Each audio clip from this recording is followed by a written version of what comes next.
Miqëra e televizionit Ora, mi mbrëma, mirë se vini në studion e Ora Sport për këtë të diel me mua Albana Vekon. Do diskutojmë sot për javën e 17 të kampionatit të kategorisë superiore, do të jetë kjo edhe java e fundit e kampionatit për vitin 2019, nuk është mbyllur ende, pasi ndeshja midis Flamurtarit dhe të Utës u shty për ditën e nesërme. Megjithatë, ne do të diskutojmë për fitoren e 3 radhazit të Tiranës fillimisht, po ashtu edhe për fitore minimale të Partizanit ndaj Vllaznis, ndërkaq që skuadra e Kukësit kryeson edhe pse mori një barazim me shifrat 1-1 përballë skuadrës së Skënderbeut. Edhe ndeshje shumë interesante në rang europian janë luajtur ditën e sotme, do të flasim edhe për ato, por fillimisht do të prezantoj të ftuarit e mi në studio. Do ta nis nga i përhershmi im edhe po ashtu kolegu im, Altin Sulçe, mi mbrëma Altin. Përshëndetje Albana. Do një koment kështu se i ke qef këto? Jo, kartolinat nuk e shkruajë tamam për këtë vit të ri, nuk të gjithë janë të plagosur, edhe Kuksi që humbi 2 pikë dhe mori 1 pikë se humbi 2 pikë me Skënderbeun, edhe Partizani që ka pasur një muaj shumë të keq, vetëm ishte një ngushëllim i vogël, dhe Tirana që megjithse ka fituar 3 ndeshje të paparashikuara, prap ka i mlef, ka me ndërimet e shumta të trajnerëve. Pra edhe ajo nuk është e qetë, nuk di çfarë të bëjë, të mbajë këbon, apo t'i kërkoj vitit të ri në bashkëpunim me Babagjyshin një trajner të ri. Pra ka shumë pikë pyetje, ekipet kryesore, 2 Tiranës dhe Kuksi, por dhe ekipet e tjera që Laçi ishte drejt një marshimi, janë të pakënaqura. Më i kënaqur nga gjithë në këtë fund vit, besoj që është Ballshi, e paparashikueshme me merit. Duhet e Prishtina që nesër të kemi prak në kampionat, kemi Flamurtarin, i cili megjithmonë ka pas dallgë në këtë vit dhe mendoj që vetmja mundësi të kërkoj nga Babagjyshi vitit të ri është një gjë, që të bëj një ndryshim total dhe të bëj afrime të mëdha. Vetëm mrekullia mund ta shpëtojë Flamurtarin, po mbetet për tu parë. Kur mos kaloj tek një tjetër i ftuar besnik që është gjithmonë në krahun tim të djathtë, tek gazetari Bashkim Tufa, mi mbrëma. Mirëmbrëma. Do të shkojmë tek një lojtar i cili ka qenë protagonist në ndeshjen e sotshme midis Partizanit, ndjes midis skuadrës Kukësit dhe Skënderbeut, është Bruno Dita, i cili ka shënuar edhe golin për skuadrën korçare. Përshëndetje, Bruno. Përshëndetje, mi mbrëma. Një koment shkurtër mbi emocionet e shënimit golit? Normalisht është mirë kur shënon gol, është emocion i madh. Edhe sidomos kur shënon me ekip pretendent, kundra ekipit pretendent. Unë ndjeva mirë. Goli i fundit superiore, kartolin largimi?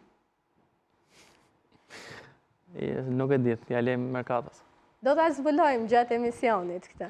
Do të shkojmë ta sigur vinë i porosit njeri këtu që shikon, mos thoni se jeni në gjyq, jeni në tusi, jeni ashtu. Unë e di shumë mirë që ky ka 2 oferta.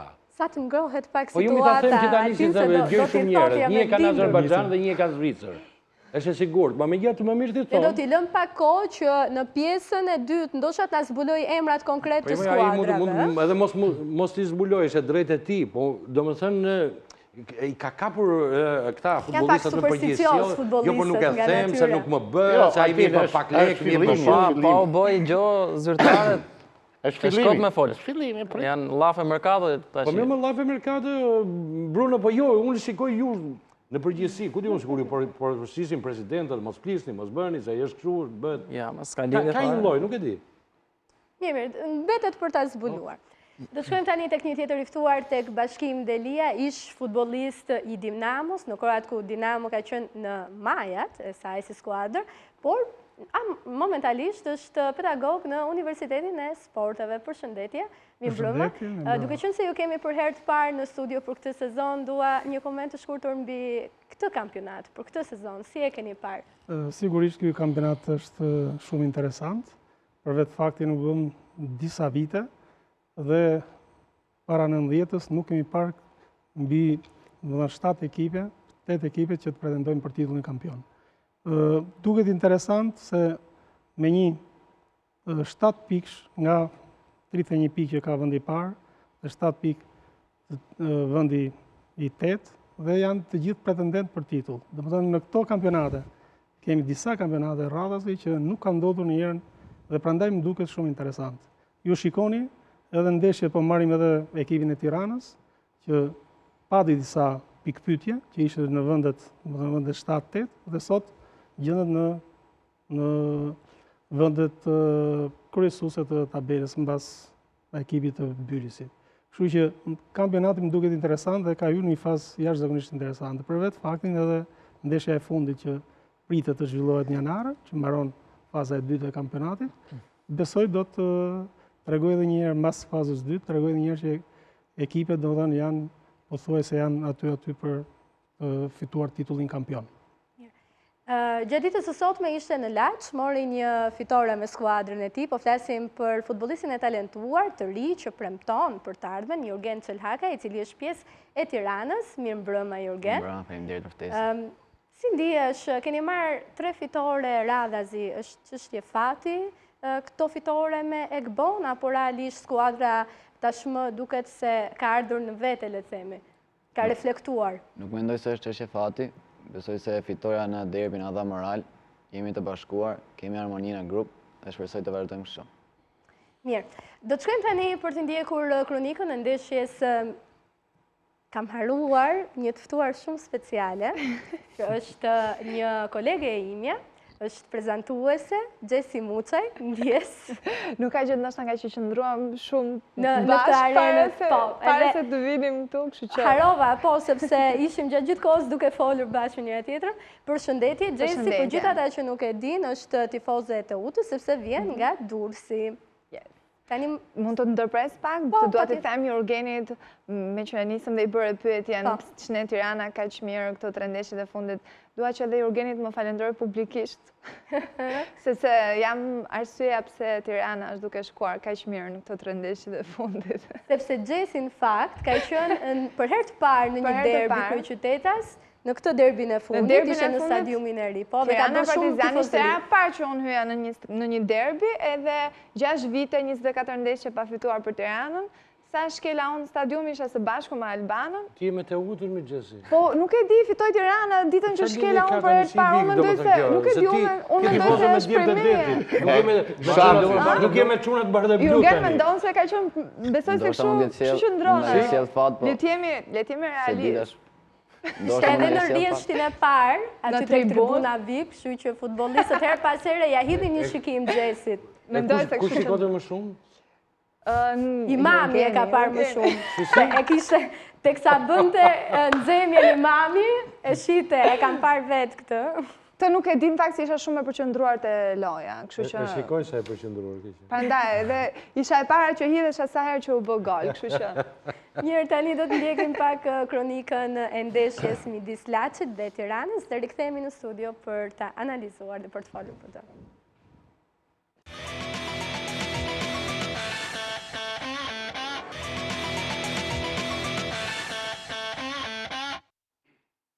Mirë, fillimisht, përpara se të nisim diskutimin, do të kalojmë tek tabela e rezultateve dhe tek ajo e klasifikimit. Ndjekim fillimisht tabelën e rezultateve. Atëherë, Bylis, Luftëtari, 1-0, Laçi Tirana, 1-2, Kuksi Skënderbeu, 1-1, Partizani Vllaznia, 1-0 dhe Flamurtari të Uta është shtyr, do të luhet ditën e nesërme në mesditë. Ndërkohë shkojmë edhe tek tabela e klasifikimit.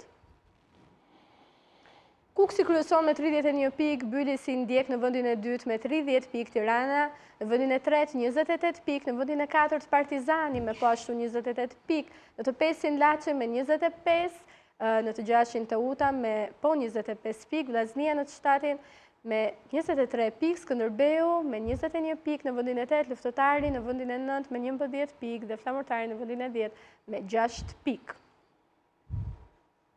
Okej, flasim tani për këtë ndeshje midis Laçit dhe Tiranës, Altin, një ndeshje që ishte shumë e rëndësishme për Tiranën, për këtë vimësi pozitive, le të themi, edhe në ndrejtimin e Egbos.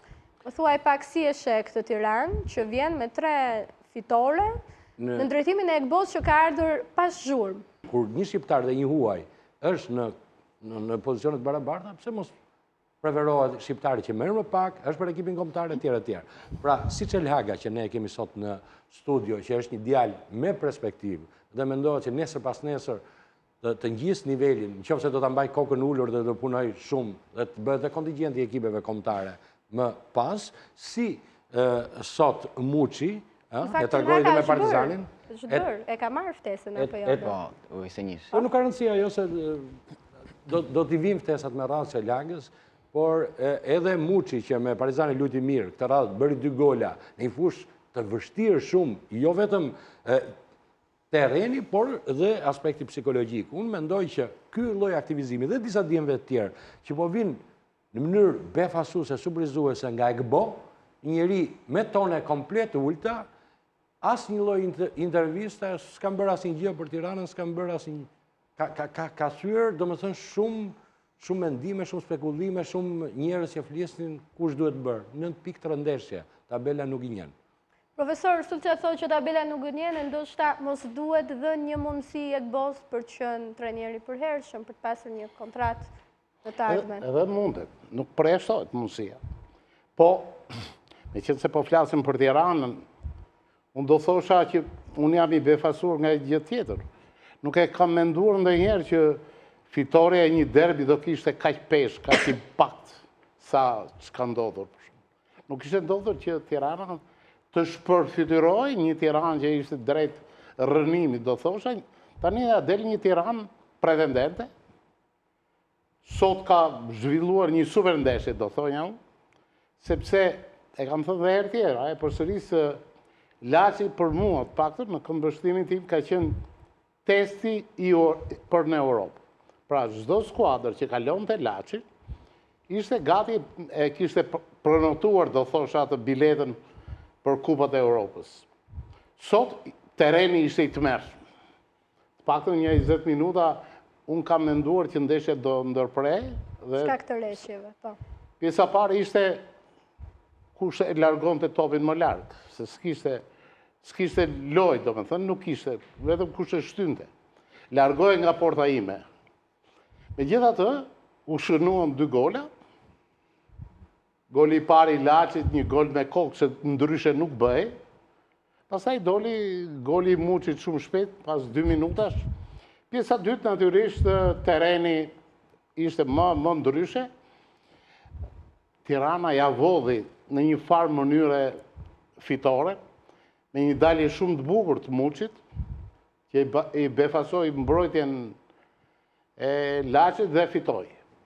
Me këtë desha, kur thash e vodhi, nuk them që nuk e meritoi Tirana. Por rezultati më i drejtë ndoshta do ishte një barazim, por fitore i buzëqeshit Tiranës, një fitore që e ngjiti në fundin e dytë, një fitore që rrit ambicjet me fillimin e edicionit kanë shansin të ndeshen me Bylisin, pra një kundërshtar direkt, po them, dhe ambicjet rritet.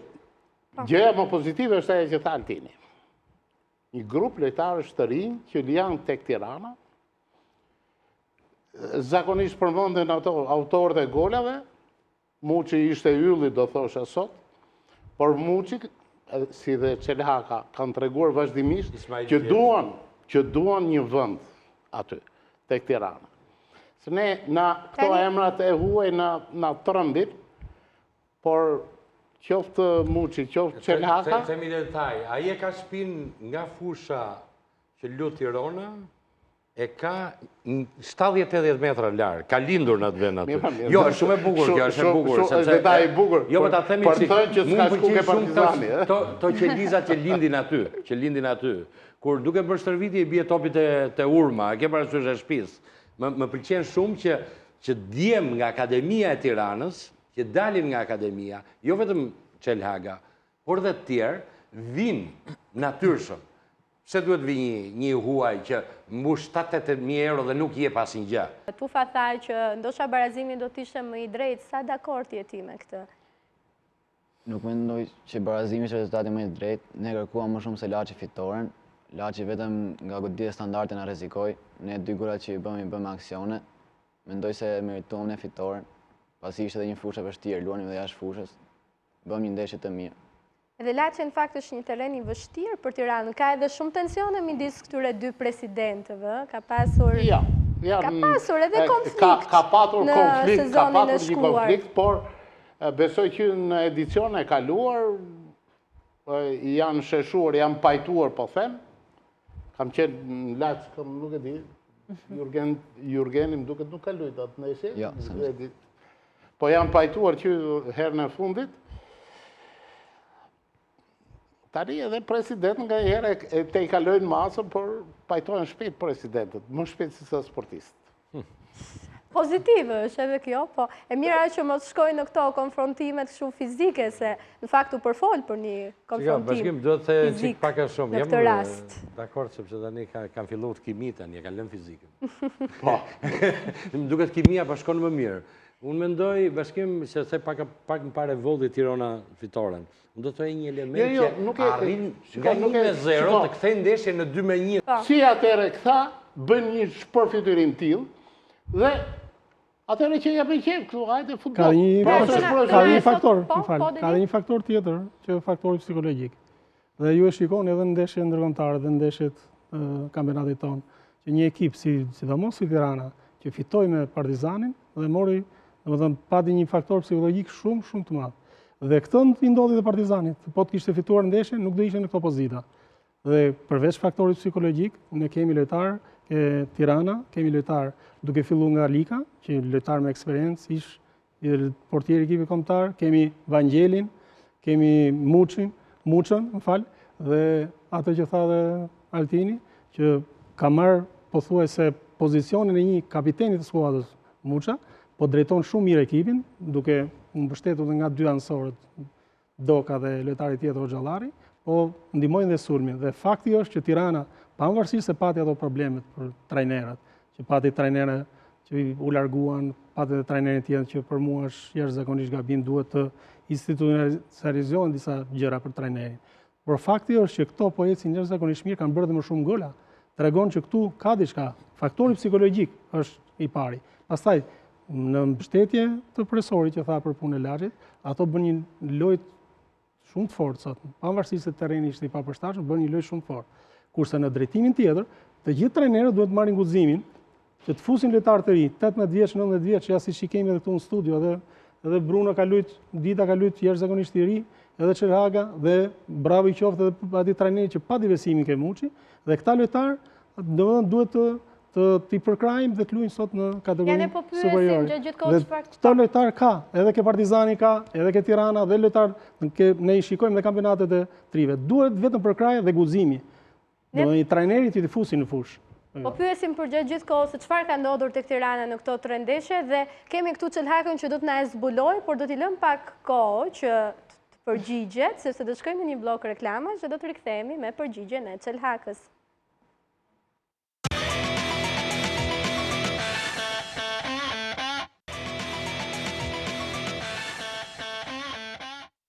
Mirë, rikujtuam ndeshjen, tani do të marrim edhe përgjigjen e Çelhakës. Çfarë ka ndodhur Çelhaka? Tregoj sekretin, a? Po, formulën e rizgjimit. Nuk e dëgjon asnjëri, nuk e dëgjon në fakt. Mendoj se me profesor Julin rezultatet kanë qenë ato që kanë ndikuar negativisht, pasi bëm 2 barazime rresht dhe 1 humje, e cila nuk kishim harmoni në grup, nuk kishim, se them, rezultatet janë ato që sjellin harmoni në grup, dhe mendoj që me fitimin e derbit harmonia u kthye, gjithë çunat ishin bashkuar. Keni marrë edhe një premio me sa kam dëgjuar. Ju është premtuar të paktën për derbin, e morët apo jo? Po, e kemi marrë premion, edhe ajo dikon, po në derbi nuk ka nevojë për premio për mendimin tim. Nesër janë për darkë, kolektive. Po, me sa di unë edhe për këtë ndeshje me Laçin, po ashtu ju është premtuar një premio. Sa e vërtetë? Ka nesër për ditën e ri. Nuk thonë shumë. Nesër që kemi darkë. Nesër kam darkë. Si Bruno Dita, thuaj dhe ti si Bruno, nuk e dim, nuk i themi. Nesër kemi darkë me ekipin dhe Jurgen, tani dëgjova deri në fund, pritet se mos do thosh edhe sigurisht për fund ta Emalia, por prap nuk e tha. Nuk e di, jam shumë zgënjur nga ky ekip, do vazhdoj të bëj me Partizanin tani. Nuk ju mbështes. Duhet ja kishe sjell paktën një fanell Xhesit. Nuk e dija se po ta dija deri kisha sjell. Po herën tjetër Xhesi do të ta sjell. Okej, do ta fal tek këtë herë, po të lutem. Tani është lëndohem. Xhesi ka bardhë blu, kështu nuk e do bardhë blu, e do blu. Jo, pa, nga Me të djemë të ulta. detit. Po në fakt, bluet gjesi sepse është edhe kuksiane me origjinë, kështu që mbështet edhe... Shikon, ku shof ngjyra blu, unë Edhe direkt. skuadrën e Kuksit. është në shumë fronte gjesi, po gjithsesi do flasim. Sa shikoj ngjyrën blu me vrapon. Kjo është histori për te tunelit, ne duhet të flasim për këtë. Jurgen, është përfolur shumë për gjatë këtij sezoni për presionin që ka te Tirana në lidhje me trajnerët. Çfarë ndodh aty? Pse trajnerët ikin kaq shpejt?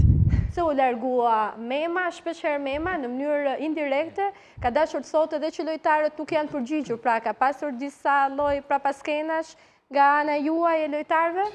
Të gjëra sa koneta fliten, E ke parë që shumë i ri. Pikërisht është 19 vjeç, nuk na zbuloj ndonjë gjë, nuk ka këtë eksperiencën e ditës që është më diplomat. Dhe një gjë shumë interesante.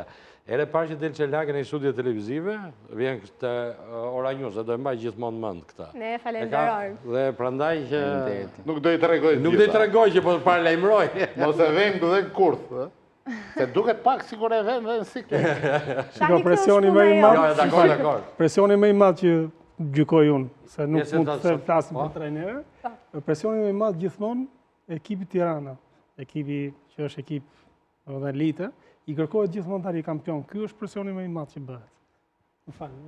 Tani mirë, i dhat pak kohë të hatës mendohet, si që tani ka. Është vërtet. Vjen edhe Ky është presioni më i madh, gjykoj unë. Në ato gjëra i takojnë klubit, nuk e di çfarë them, ne gjithmonë jemi profesionistë, javi maksimumin fushë, kjo na takon ne si lojtar. Në rregull. Mirë, atëherë do të kalojmë tek një tjetër ndeshje, tek ajo midis Kuksit dhe Skënderbeu, që u luajt ditën e sotme, përfundoi me një barazim me shifrat 1-1. Shkojmë për të ndjekur kronikën dhe rikthehemi në studio për të folur fillimisht me Ditën.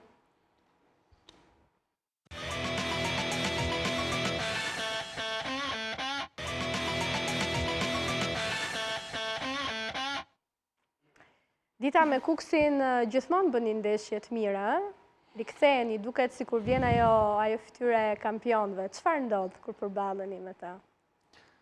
Po, Skënderbeu do të thoja është këto vitet e fundit është mësuar me ndeshjet e mëdha. Edhe mendoj të ishte tamam ndeshje e madhe ndaj një ekipi që lufton për titullin kampion. Edhe mendoj se nuk kishte nevojë për motivim të jashtëm. Lojtarët e gjenë vetë motivimin brenda vetes për këto ndeshje, siç janë për shembull me Kuksin, me Partizanin, me Tiranën, me Durrësin. Ja kishim vlerësuar maksimum, ja kishim kuptuar dhe lojën si e kanë edhe pikat e dobta, edhe pikat e forta që duhet mbulonim. Edhe mendoj se 1-1 është rezultat pozitiv për ne, mund të kishim fituar, por që 1-1 jemi të kënaqur. Megjithatë, ti fole pak për motivimin edhe ka pasur disa diskutime të mëdha mbi Skënderbeun. Ju bojkotuat edhe stërvitjen gjithë si ekip për çështjen e pagave. Në trego pak si ja keni dalë që të motivoheni nga ai moment edhe dilni në fushë, sepse morët edhe humbje, keni marrë 2 humbje.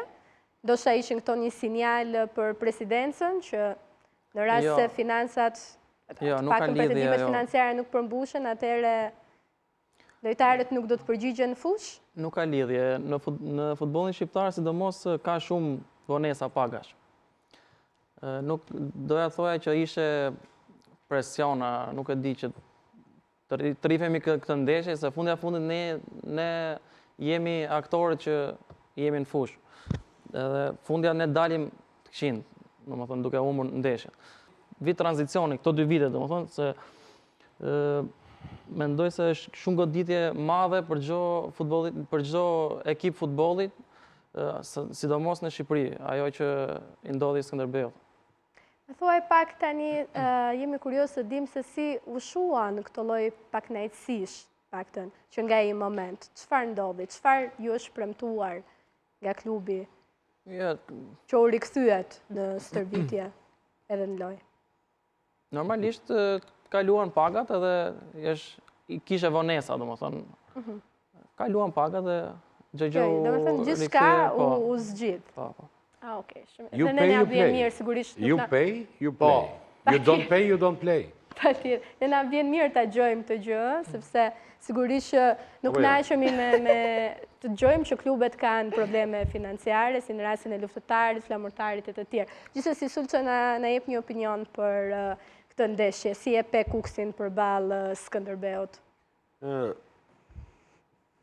Skënderbeu, atë që tha Bruno, që mos bëhemi repetitiv, që t'i përsërisim, bën disa ndeshje edhe në tjetër me Kuksin dhe me disa ekipe që nuk mendohet këtë një performancë tillë, i bën ato të mëdha. Unë nuk e kuptoj sa të fort janë dhe vazhdojnë me atë goditje të jashtëzakonshme që kanë ngrënë nga Europa. Që ja kalojnë dhe këtyre. Ka tjerë që ja kalojnë. Si? Më të fortë se këta. Problemeve. Ke problemet. Edhe ato që s'ndjen, kanë probleme. Unë nuk e di, unë më them me Skënderbeun, kemi parë kohët e fundit që problemet janë të mëdha, sepse ekipi nuk ka dritë përsa i përket aktivizimit në Europë. Ky është problemi më i madh, sepse ti do t'i marrësh, do i marrësh mas 2 muajsh, do shkojmë në kupat e Europës, ka disa formula që të mbajnë me shpresë, kurse të Skënderbeu drita në fund tunelit është gati e padukshme, inexistente. Dhe ky është problemi. Në qoftë se ti ke probleme në muajt e parë të vitit, po në maj dhe në qershor, çfarë probleme do kesh? Pra, më shumë se sa problematike është e tashmja, është e ardhmja e Skënderbeut. Pavarësisht problemeve, trajneri Daja duket se ka treguar integritet, ndoshta nuk e kemi parë të gjithë trajnerët, nuk e shohim as në botë këtë lloj integriteti, ai është besnik ndaj skuadrës, ka bërë këtë gjë dhe me flamurtarin, thotë që unë nuk largohem absolutisht nga Skënderbeu. Ai tregohet profesionist në radhë parë. Edhe ka dëshmuar jo sot, ose jo në këtë rast, ndër vitet një lloj profesionalizmi të pëlqyeshëm për t'u kthyer në ndeshje se ndaj dhe Daja është i lakmuar, domethënë po të shikosh mediat, jo e kërko Partizani, jo e kërko Tirana, gjithë e duan, sepse në një farë mënyrë Daja me paraqitjen e tij, me profesionalizmin e tij, ka krijuar një statur të lakmuar për çdo. Në një farë mënyrë të gjithë e duan Dajën, sepse Daja i rrit aq më tepër që Daja, përveç titujve kampion, ka një paraqitje të shkëlqyer me Skënderbeun e madh, jo këtë Skënderbeun e vogël, që ky është Skënderbeu që ecën në këmbë, jo në kalë, ai tjetri ka qenë në kalë. Pastaj vim, sot për shembull, për mua ka qenë rezultati më befasues. Nuk mendoja kurrë që kjo ndeshje dilte barazim. Sot Kuksi humbi 2 pikë dhe fitoi 1 pikë Skënderbeu, 1 pikë. Tashi Bruno thotë që e fituam se morëm rrogën, nuk e besoj se ç'është e rrogën. Se thash atë që e fituam se morëm rrogën. Kalum. Sepse nuk e besoj se atëherë do thosha. Skënderbeu ka kaluar situata më të vështira se kjo. Kjo s'është asnjë gjë, kështu që se po të ishte kjo që kemi pas hallë vend goja dhe ashtu, nuk bëhet fjalë për Skënderbeun e sotëm. Dhe dita ndoshta prandaj shikon dhe shumë mirë bën sepse djali i ri dhe shikon një ardhmen e tij ndoshta jashtë Skënderbeut, duke filluar nga janari, sepse perspektiva e Skënderbeut është e tmerrshme, e frikshme. Imagjinoni 10 edicione të i dënuar, i persekutuar, që nuk janë 10 vite. Mund të shkoj pafundësisht. Mos gaboj, ka bërë 2. I ka shlyer 1, 2, a 3. Nuk e di, po janë dhe 7 tjerë që mundun dhe 70 vjetë. Është e tmerrshme. Prandaj s'ka dritë, s'ka çfarë perspektive, Skënderbeut është e frikshme. Bravo i qoftë, ndoshta këtyre djemve që sakrifikojnë, sot luajtën, dhe bën mirë që luajtën ashtu duke i treguar Kuksit dhe gjithëve që ky kampionat është shumë i vështirë. Shumë i vështirë për çdo. Ndërkohë, dua të fokusohemi pak edhe tek ndeshja Delia. Profesori Tufa tha që Kuksi duhet ta fitonte, ka lënë pikë pra në këtë. Ju si mendoni, ishte merite e Skënderbeut që mori këtë barazim apo gabimet e Kuksit? Unë mendoj se kjo ndeshje, domethënë me Skënderbeu me Kuksin, trajneri Daja ka vepruar shumë drejt edhe për sa i përket veprimeve tekniko-taktike, edhe për sa i përket lojës me Kuksin. Ato janë të motivuar, e tha dhe Bruno, janë të motivuar gjithmonë kur luajnë me ekipe jashtëzakonisht mira, siç është Partizani, Tirana, dhe gjithmonë kanë dhënë rezultate. kjo nuk është në vlerësim. Por unë, me që u përmend tu puna e pagave, nuk është problemi për ke Skënderbeu. Këtu është problemi të gjithë ekipeve. Këto sportista që janë, disa janë çuna të ri, disa janë të martuar, majnë familjen nëpërmjet futbollit. Dhe kjo duhet të nënshkruhet një herë e mirë, të bëhet një bazë institucionale për sa i përket klubeve, Federatës Shqiptare të Futbollit, që këto të jenë të mbrojtur për punë e pagës, se e kanë punë dhe për gjithë ekipet sportive. Ne dëgjojmë shumë gjëra që filan ekip, unë kam qenë atëherë edhe drejtor teknik e Dinamo, dhe problemi financiar, sigurisht, kur ka këto çalime, dikon edhe në ndeshje. Kurse për sa i përket anës teknike o taktike të ndeshjes, edhe për Ilir Dajën, edhe për trajnerin Shpëtim Duro, që janë trajnerat karrierës, janë nga trajnerat më të mirë të për sa i përket futbollit shqiptar, ato munduan secili, sipas teknikës taktikës së tyre, që të fitonin ndeshje. Më i avancuar, sigurisht, është më e pritshme për të fituar ishte ekipi i Kukësit, se ka 3 lojtarë që i ka lojtarë që jashtëzakonisht mirë, siç është Abazaj, siç është Shkurtaj, Roca, edhe kemi edhe Gavaza. Janë lojtarë që të shënojnë gol, janë lojtarë që po dalin para portës, ato nuk të falin. Meqenëse nuk kemi çdo ditë në studio, sepse duke qenë profesor në universitet, nuk e di, nuk e shikon futbollin si ai pankinës çdo ditë atje në stërvitje në shi. E shikon mbase, nuk e di, se kam pozicionin tuaj, një pozicion tjetër, duke folur me homologët tuaj europiane gjithë me radhë. Më qëllon në jetën e përditshme që takohen me njerëzit dhe thonë, po shikoj me çfarë futbolli kemi ne shqiptarët. Shikoj si luajnë këta italianët, shikoj si luajnë këta anglezët, ne nuk bëjmë një aksion fluente. Si e shikon një profesor në universitet futbollin ndryshe nga ata që e shikojnë në rrugë, dhe si luajmë ne në syrën e njeriu që punon atë punë? Atëherë po të flasim për ndeshjen që ishte ndeshja më e bukur për mua deri tani të kampionatit, si ishte Partizani me Tiranën, po të shikonin në televizor, po mos ishin në Shqipëri, ta shikonin ato të tjerët që nuk zhvillohej kjo ndeshje në Shqipëri, ajo ishte me parametra ndërkombëtar. Duke filluar nga spektatorët, duke filluar nga vendosja, nga loja tekniko-taktike, nga trajnerët dhe nga stadiumi që i dha një përmas ndërkombëtare këtij futbollit tonë. Unë them që sigurisht edhe spektatori ka rëndësi jashtëzakonisht të madhe. Loja e dy ekipeve që janë me traditë, Partizani dhe Tirana, nuk mungon në gjithë. Jo, e kam fjalën profesor që ta bëjmë dhe pak bisedë, mos na pëlqen më shumë. Ajo ndeshje ishte një ndeshje jashtëzakonisht. Mos e kemi ne shqiptarët na pëlqen baçja e tjetrit më shumë, se na duket më jeshile. Ajo që kemi e jona nuk na pëlqen. Vjen një huaj, këta po, këta dinë luajnë, dinë flasin, dinë të hanë, dinë të shërbejnë. Mos e kemi pak vetë si kombë të... Shiko, ne gjithmonë jemi kritizerë, se sa shikojmë ndeshjet, shikojmë edhe ato fushat tona, gjithmonë, shikojmë fushën e sot, po ta shikojnë që lujti Bylisi ose lujti Laçi me dhe, fusha nuk ishte e përshtatshme. Po të shikojnë në Elbasan Arena dhe shikojnë në stadiumin që lujti Partizani me Tiranën, dhe fushat janë predominante. Dhe këto po ndryshojnë nga vitin në vit, po ndryshojnë këto fushë.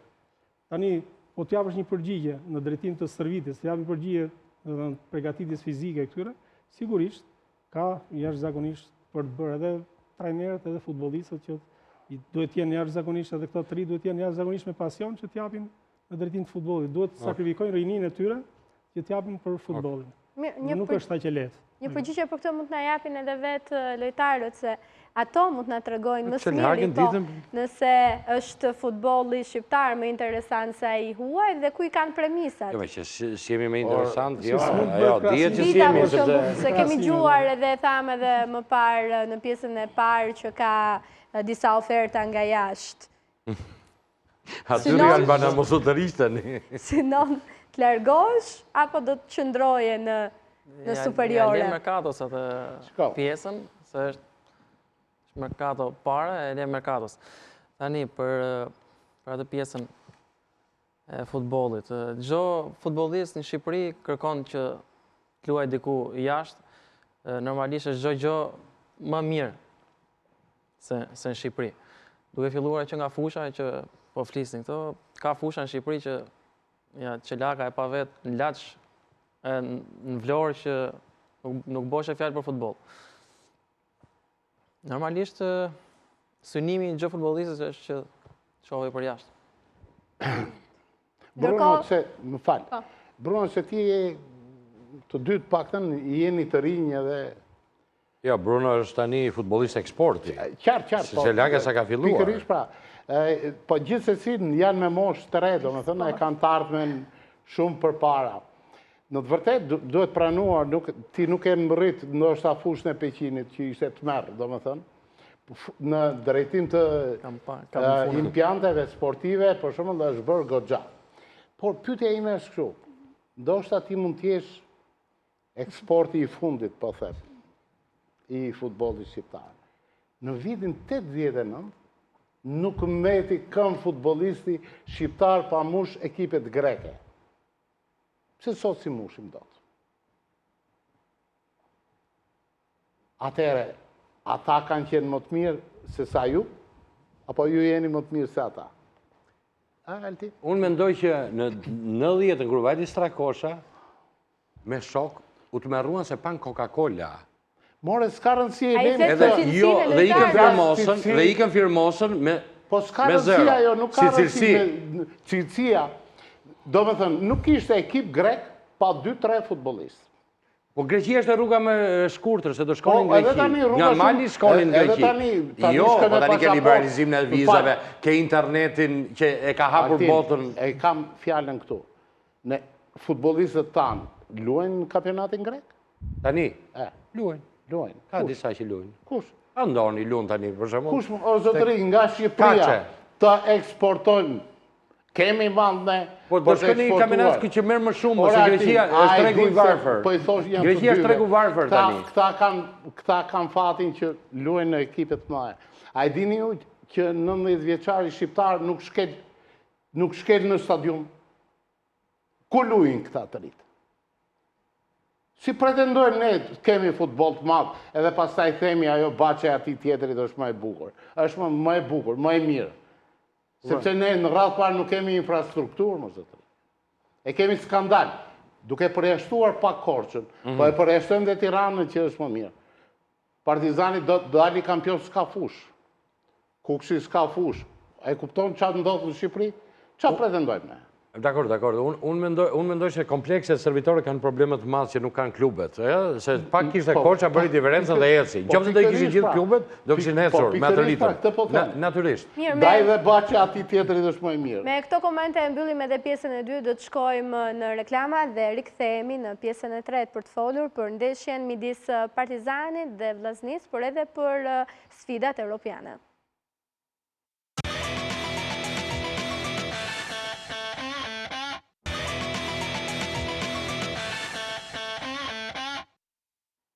Partizani Vllaznia përfundoi me rezultatin 1-0 dhe ne do të ndalemi pikërisht te kjo ndeshje, edhe Partizani vjen me probleme në stol, nuk ka një trajner të përkohshëm si Kalari Sulçe, kështu që më thuaj pak ishte më shumë fat, duke marrë parasysh edhe lojën që bëri Vllaznia, nuk e bëri as pak të lehtë Vllaznia. Rikthehemi tek Ertolinat, pa trajner, pa pik, pa pretendime, pa rezultate ku jemi, do më thonë, e ka gjetur keq Partizanin. E vetmja pik shpresë, ishte një 3 pikë që sot mund ta kishte fituar dhe Shkodra me rastet që kishte në pjesën e 2.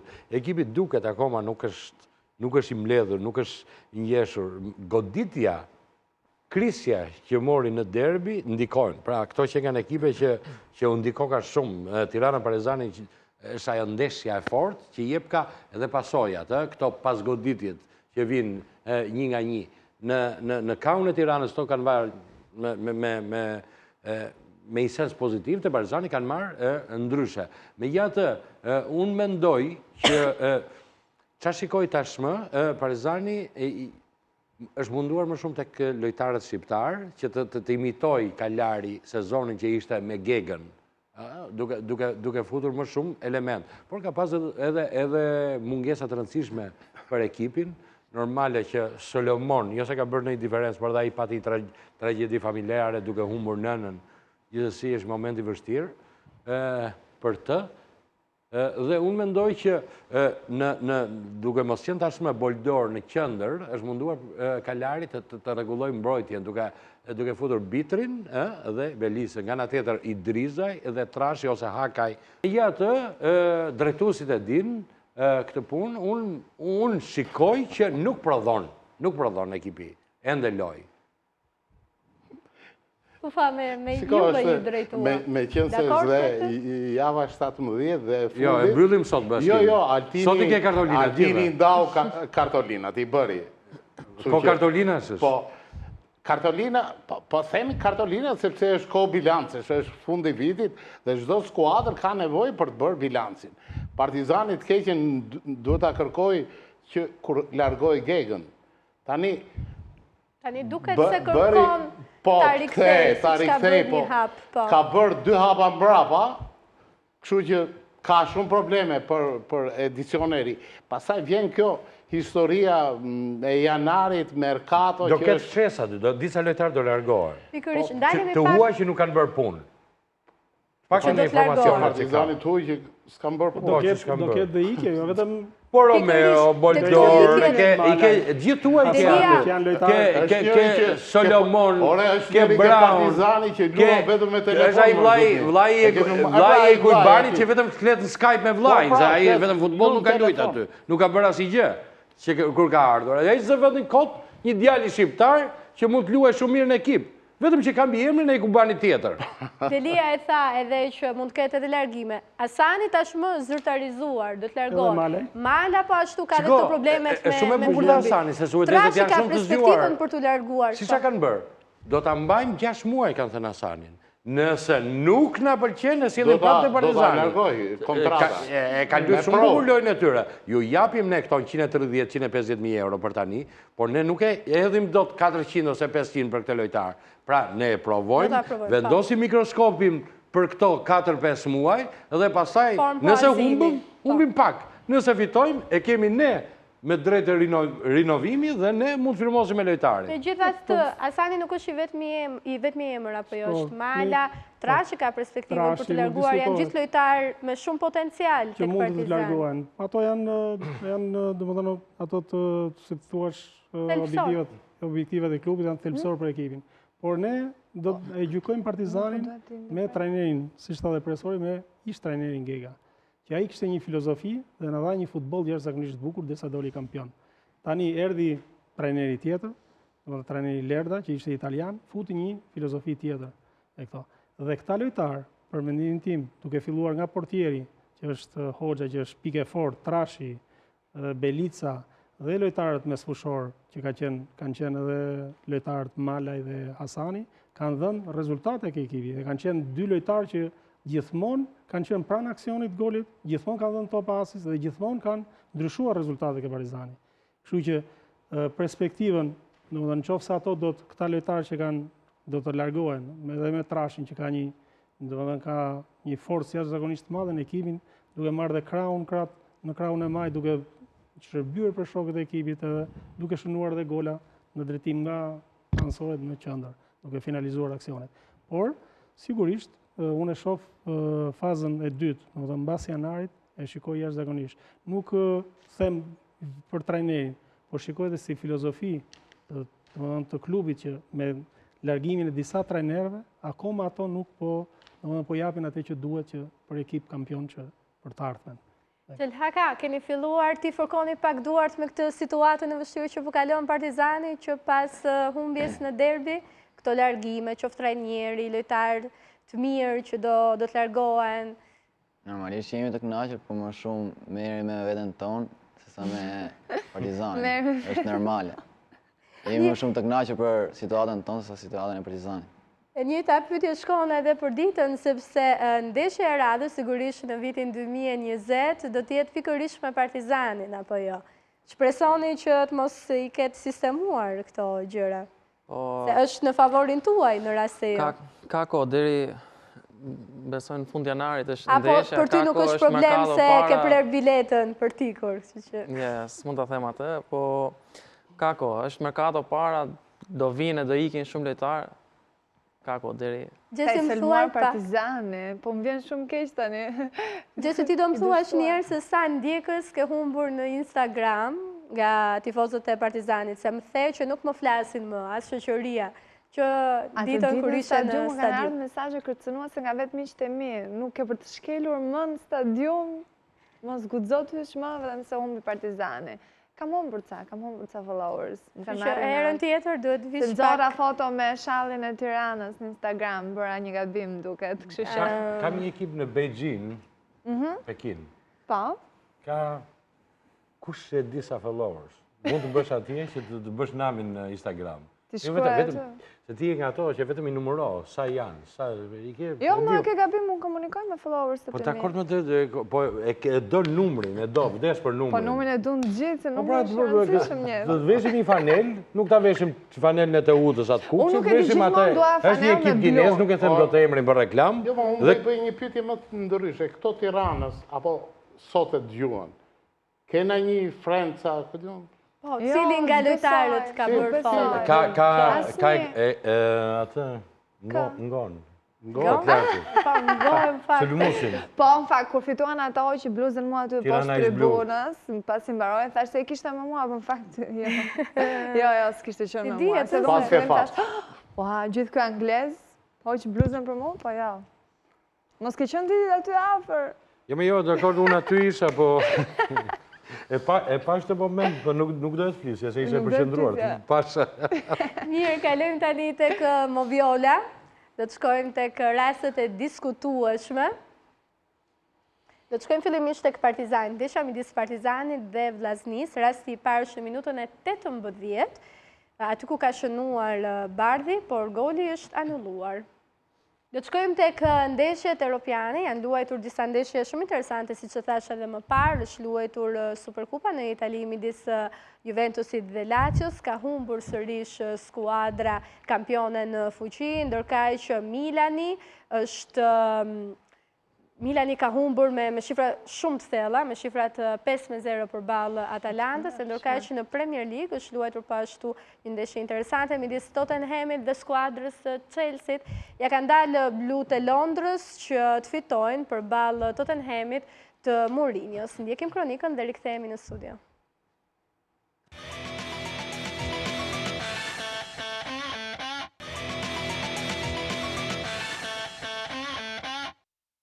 Një super ndeshje është luajtur sot, ka qenë ajo midis Liverpoolit dhe Flamengos, aty ku skuadra e The Reds, si e ka dalë që të shpallet edhe kampion bote. Dua komentin e Tufës për këtë ndeshje, se më tha që e kishit parë shumë i entuziazmuar, super spektakël.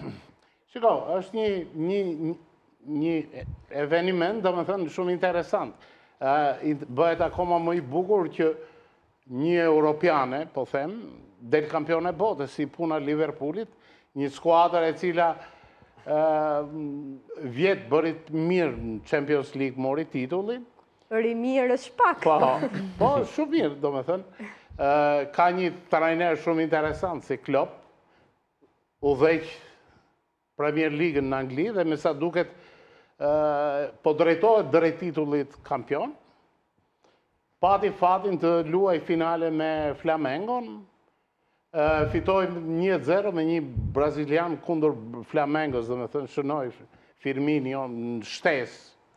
Po pati dhe i rast kështu interesant, sepse gjyqtari minutën e fundit dha penalti për Liverpoolit, e dha dhe pastaj ajo teknologjia e varit, e anulloj, dhe u detyrum, tani a e bën me qëllim, apo jo, nuk e di për... Po ka një dyshim që e bën me qëllim që të luani dhe 30 minuta tjera. Për drejta televizive, që të ndiqe i sa më shumë ndeshje. Po gjithsesi një... Tani se ka patur dhe një statistik, se për herë kjo u bënte në Tokyo, në Japoni, tani u bën në Arabi, në Katar, sepse do bëhet dhe botrori, po dhe kanë dhe ca lek më shumë, do me thëmë. Supremacia e Arabisë Saudite. Vetëm Shqipëri vazhdojnë futbolli të konsiderohet si sport, se gjithë bota e ka biznes. Kur ta këthejmë dhe ne biznes, do të cako, Po... Duhet minimalisht reforma në sport. Mos t'i hymë kësaj teme, se është e gjërë shumë. Paktën në një vënd ku një vënd varfër si Shqipëria, me një vënd me shumë probleme, nuk mund t'jetë në maj futbolli. Pra, qa ka shoqëria shqiptare, i ka dhe futbolli shqiptar, nuk mund dali jashtë realitetit, do me thënë. Mirë, shkojmë tani tek ndeshja tjetër, tek Superkupa. Mirë, nga Katar në Riyadh, tjetër vend i Arabisë Saudite. Interesant është, do më thënë, atë që na panë sytë, sot pam Dybalën shkruar mbi emrin në arabisht. Çfarë impresionit la? Me Ronaldon, mundohesha të mësoj e shkronja, gjë e re. Futbolli sa vjen e çdo ditë, po na befason me emra të shkruara në gjuhë të ndryshme, po një gjë nuk ndryshon. Parat është gjuha ndërkombëtare. Për ta vazhduar madje dhe në shembullin e Italisë, edhe Spanja ka vendosur që gjitha finalet e asaj të zhvillojë në Arabi. Arsyeja është thjesht marketingu. Tani, Dita dua një koment për ndeshjen midis Juventusit dhe Lazios. Duket se Bardezin tani po intimidohen shumë fort nga kryeqytetasit.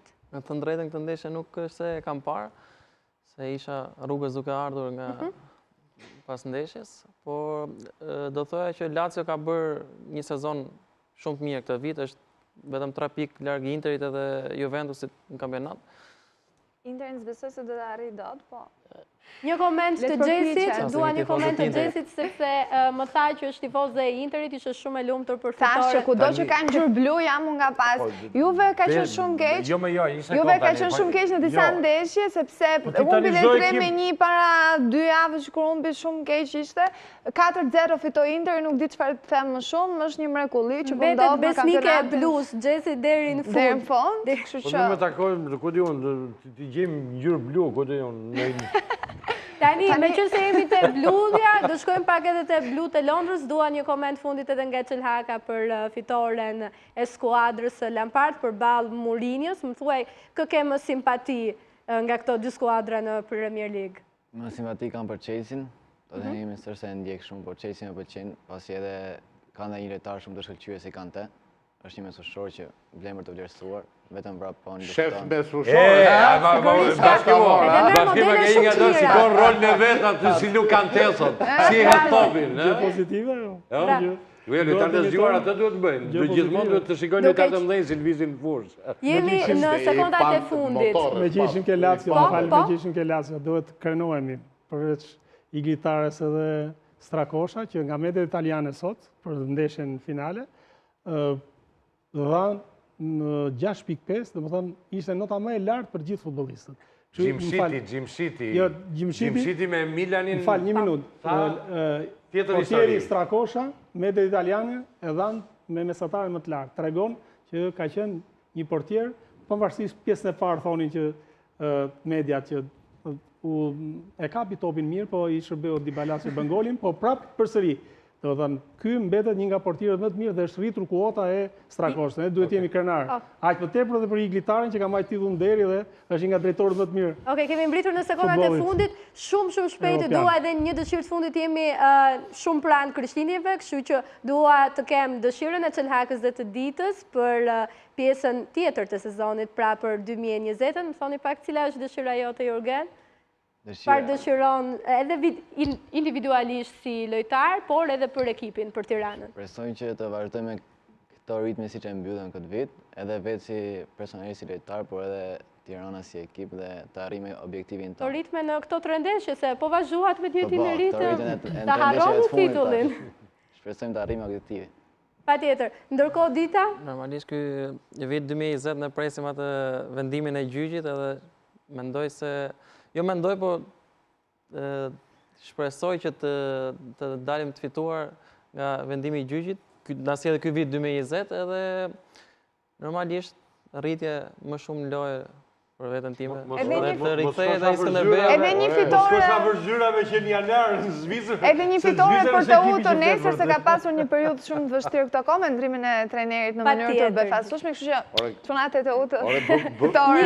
Jemi në fund, falenderoj ftuarit e mi, falenderoj Sulçën, Tufën, Delia, Çelhaka, Dita dhe Xhesin. Kemi mbritur në fund, do të shihemi të dielën e ardhshme.